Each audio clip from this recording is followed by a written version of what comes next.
काल झालेल्या मेळाव्यामध्ये रवी राणा आणि नवनीत राणा यांनी एनडीएचे जे घटक पक्ष आहेत यांना आम्ही स्टेजवर आणू जबरदस्ती अशा पद्धतीच्या वल्गना केल्या. त्याला पहिली गोष्ट मी भीक घालत नाही.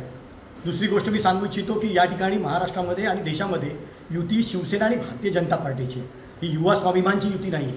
आज जास्तीत जास्त वाटा हा आमचा शिवसेना आणि भारतीय जनता पार्टीमध्ये आहे. आमचे संबंध हे वेगळे आहेत आणि कुठेतरी ते खराब करण्याचे प्रयत्न हे रवी राणा या ठिकाणी अशा पद्धतीच्या वल्गना करू इच्छितात. मी भारतीय जनता पार्टीच्या नेत्यांना विनंती करतो की वरिष्ठ नेत्यांनी लवकरात लवकर या दोघांचे कान खेचावे, यांना एका ठिकाणी गप्प बसवावं, कारण यांचा सुप्रीम कोर्टाचा निकालसुद्धा बाकी आहे. पहिलीच गोष्ट, मागासवर्गीय 150 करोड या जनता या देशामध्ये राहते, त्यातल्या करोडो लोकांचा विश्वास हा सुप्रीम कोर्टावर आतापर्यंत तरी होता आणि आहे.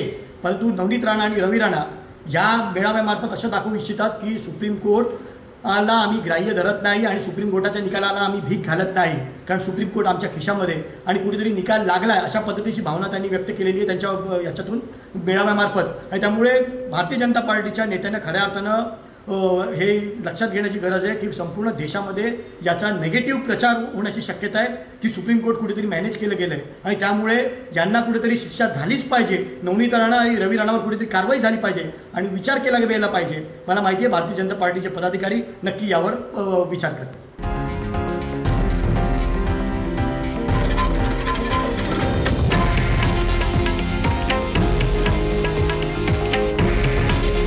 हे आहे देशातील नंबर 1 न्यूज नेटवर्क आणि आपण पाहत आहात TV9 मराठी. काळजी तुमची, हित महाराष्ट्राचं.